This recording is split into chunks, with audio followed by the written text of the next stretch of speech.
कैसे हैं आप सब लोग। एडोमानिया में आपका स्वागत है। आज की इस वीडियो में हम लोग बात करेंगे आने वाले भविष्य के देश के आईएएस ऑफिसर जो फ़िलहाल अभी संगम विहार जो कि वज़ीराबाद के पास में है, यहाँ पर रहकर अपनी तैयारी को अंजाम दे रहे हैं, अपनी जद्दोजहद मुसलसल कोशिश में लगे हुए हैं। इनसे जानेंगे इनका एजुकेशनल बैकग्राउंड क्या है, ऑप्शनल क्या है, यहाँ पर रहने का कितना खर्चा आता है। तो ये तमाम सवाल इनसे जानेंगे। तो शुरू करते हैं बिना किसी देरी के। भैया आपका नाम क्या है, पहले आप अपने बारे में बताइए। सर मेरा नाम मुर्तज़ा हसन है और जी। मैं डिस्ट्रिक्ट शामली से यूपी से बिलोंग करता हूँ। अच्छा, डिस्ट्रिक्ट शामली यानी जी, यूपी से बिलोंग जी। करते हैं आप। तो आपने एजुकेशन में क्या किया है? एजुकेशन में जामिया से अभी मेरा एजुकेशन वो चल रहा है, बीए पॉलिटिकल साइंस ऑनर्स से कर रहा हूँ और political science and international relation मेरा ऑप्शनल है। मतलब PSIR आपका ऑप्शनल है? जी। अच्छा, तो मुझे ये जानकारी चाहिए थी आपसे कि हिंदी मीडियम वाले जो स्टूडेंट होते हैं उनके लिए तो मतलब देखा जाए तो काफ़ी चैलेंजेस आते हैं, है ना? जी जी। कि ट्रांसलेशन इशू होता जी, है, जी, जी। ठीक है, और लैंग्वेज का भी तो कहीं ना कहीं बैरियर है। लेकिन हम ये नहीं कह सकते कि उनका भी ठीक है सब जी कुछ। जी। मुझे ये जानकारी चाहिए थी कि इंग्लिश मीडियम में ऐसे कौन कौन से चैलेंजेस हैं, कौन कौन से इशू हैं जो आपको फेस करने पड़ते हैं। कि मैं आपको बताना चाहूँगा कि इंग्लिश मीडियम में ऐसा तो कुछ नहीं है, वो हिंदी मीडियम वालों के साथ भी नहीं है कि चैलेंजेस अब तो रिजल्ट आ रहे हैं।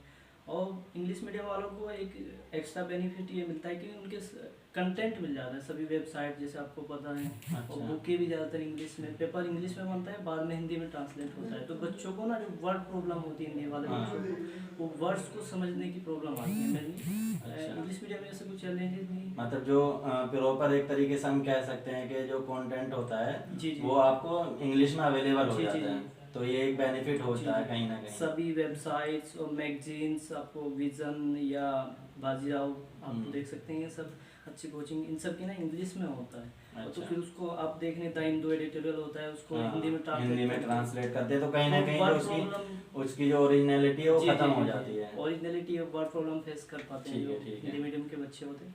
तो मैं आपसे ये जानकारी चाह रहा था कि आपकी जो अभी स्टडी है फिलहाल वो आप क्या कर रहे हैं, मतलब किस तरीके से तैयारी कर रहे जी, हैं? जी, जी। थोड़ा इसको जोर से लाउडली बताएंगे ताकि चीज़ें। मैं अभी तो मेरा जो सेल्फ स्टडी चल रहा है और अभी मार्च अप्रैल 2022 में भी चाह रहा हूँ कि कोचिंग बाजीराव में लूँ। अभी मैं अच्छा। सेल्फ स्टडी कर रहा हूँ, जैसे NCERT पॉलिटी जी। मेरा है, तो मैं लक्ष्मीकांत मैंने कंप्लीट कर लिया। ठीक है। अब मैं NCERT पॉलिटिकल साइंस की पढ़ रहा हूँ। अच्छा। 8 से 12 तक की बोला है तो मैं पढ़ जी। रहा हूँ। 9th की मैंने ताकि जो आपका जी, बेसिक जी, जी। है PSIR का वो फाउंडेशन जो है बिल्कुल मजबूत हो जी जाए। जी जी। हाँ, ठीक है। तो ये तो आपका जो ऑप्शनल सब्जेक्ट है उसकी बात जी होगी। जी। अभी जो आप GS के जो जितने भी सेगमेंट हैं उनकी तैयारी किस तरह से करें, मतलब? GS के लिए भी मैं अपनी जो प्रीफरेंसेस बुक हैं, जैसे आप हिस्ट्री के लिए ले लीजिए मॉडर्न हिस्ट्री, अच्छा। स्पेक्ट्रम पढ़ रहा हूँ, साथ में NCERT भी पढ़ रहा हूँ। अच्छा। और अपने आप को करंट से अपडेट रखने के लिए मैं द हिंदू न्यूज़पेपर पढ़ता हूँ। अच्छा। वो अपडेटेड रहता है। हाँ, बहुत सारी एक क्लास यूट्यूब पे पढ़ाते हैं, अंकित अवस्थी सर अनअकैडमी पे, उनकी करंट की क्लास भी लेते हैं। अच्छा। अपने आप को अपडेटेड रखने के लिए। तो भैया ये कहना चाह रहे हैं कि जो फर्स्ट पेपर होता है GS का उसके लिए भैया ये पढ़ लें, क्या बोलते हैं उसका, स्पेक्ट्रम पढ़ लें। जी जी जी। उसके अलावा द हिंदू फॉलो करते हैं, अंकित अवस्थी सर जो हैं अनअकैडमी पे वो एडिटोरियल देते हैं। एडिटोरियल करंट के जो इश्यूज हैं, इंसिडेंट, वे सब पढ़ाते हैं। वो सब पढ़ाते हैं, ठीक है। जी। पेपर 2 के बारे में अगर हम बात करें, में यही आता है, पॉलिटी आती है पॉलिटी और पॉलिटी एंड गवर्नेंस। और आपको ठीक। पता है कि मेरा पॉलिटी ऑप्शनल है तो वो तो उससे हो जाएगा, वो आपको बेनिफिट हो जाता है, कोई अलग पढ़ने की जरूरत जी नहीं जी है। जी। कि उसमें तो बहुत डीप से पढ़ना पड़ता है। ठीक है। पेपर 2 में उससे थोड़ा कम ही आता है, इतना ज़्यादा नहीं आता। तो जो पेपर 3 होता है जनरल जी, जी, स्टडीज का, जिसमें हमारी इकोनॉमी आती है, इकोनॉमी, इन्वायरमेंट, जी। बायोडाइवर्सिटी जी, वगैरह के ये जो सब टॉपिक्स हैं तो इसमें कवर होते हैं। तो इसकी तैयारी या रणनीति क्या होनी चाहिए, मतलब? इसकी रणनीति देखिए, बेसिक बुक NCERT तो है, स्टैंडर्ड जी। बुक, वो तो आपको पढ़ना ही ठीक पड़ेगा। है। और कोचिंग जो आपको नोट्स प्रोवाइड कराता है वो भी पढ़ लेना अच्छा है। अच्छा। और आप वेबसाइट से इन सब से करना चाहिए तो कर सकते हैं। ठीक लेकिन है। कोचिंग इन सब के लिए अपना जो नोट्स प्रोवाइड कराते हैं वो काफ़ी है। अच्छा जी। तो अभी आपने कोई कोचिंग ली है? जैसे आप कोचिंग की नहीं। बात करें, मतलब ज़्यादा इम्फेसिस आप कोचिंग पे करें, जी, तो जी। फिलहाल अभी आप किसी कोचिंग से एसोसिएटेड हैं?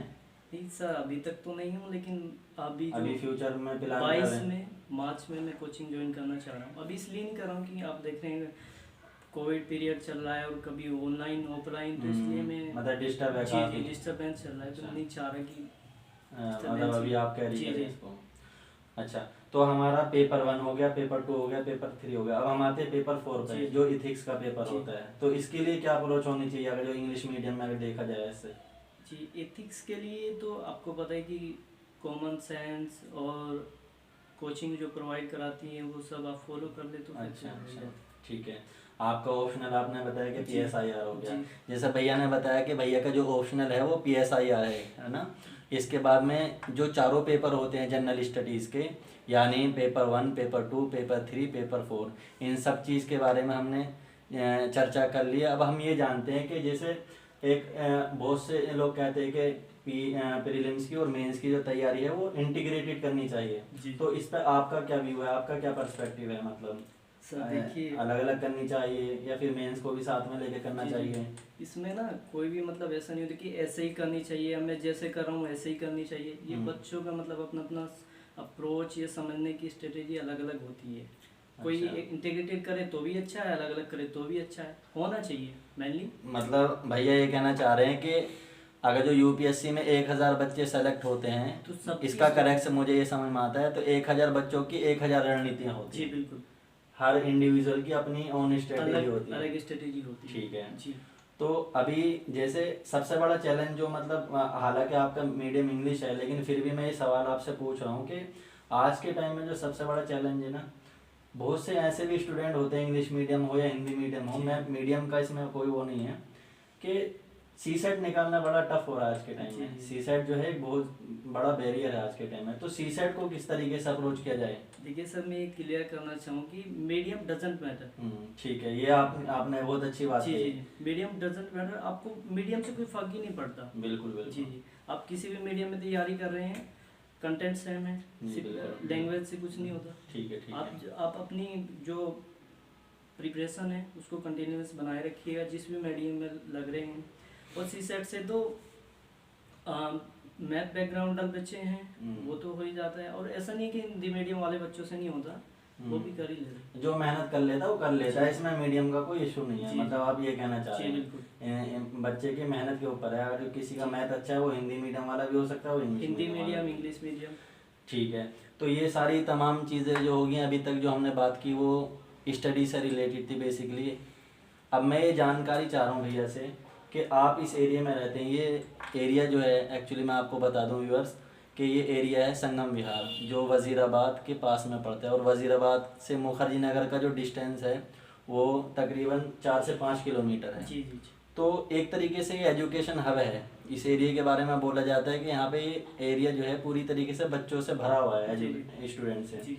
तो अगर जो कोई स्टूडेंट इन फ्यूचर तैयारी करने के लिए सोच रहा है कि मुझे दिल्ली जाना है, रहना है, तो उसका खर्चा क्या आता है, क्या प्रॉब्लम्स आती हैं, किन चीज़ों को माइंड में रखना चाहिए? बेसिकली मेरा सिंपल एक क्वेश्चन ये है, किन चीज़ों को माइंड में रख के चलना चाहिए कि हाँ हमें तैयारी करने के लिए आगे? सर ये देखिए, मैं अपना बता दूं कि हम जो यहाँ पे रह रहे हैं, अब ओल्ड राजेंद्र नगर, ये करोल बाग, वहाँ पे ना रूम रेंट बहुत हाई है। हम इकोनॉमिकली आप समझ लीजिए इसलिए यहाँ पे रहें कि यहाँ पे रेंट भी जो रूम के वो कम है, और अदर्स खर्चा भी आप देख रहे हैं कि वो भी इलेक्ट्रिसिटी ये सब।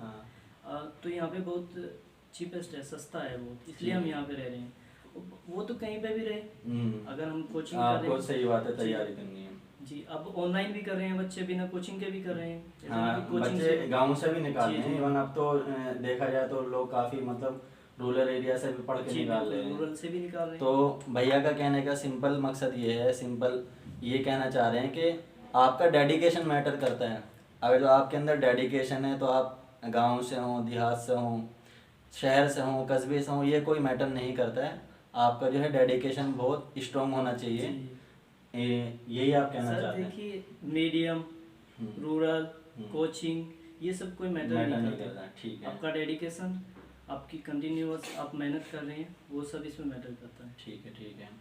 अब मैं ये जानकारी आपसे चाह रहा हूँ कि जो सिविल सर्विसेज के स्टूडेंट होते हैं जी, ऐसी क्या डेली बेस पे वर्क करना चाहिए, काम करना चाहिए कि जो पढ़ाई भी मेंटेन हो जाए और जो प्रेशर होता है, मेन चीज़ होती है प्रेशर को मेंटेन करके चलना है।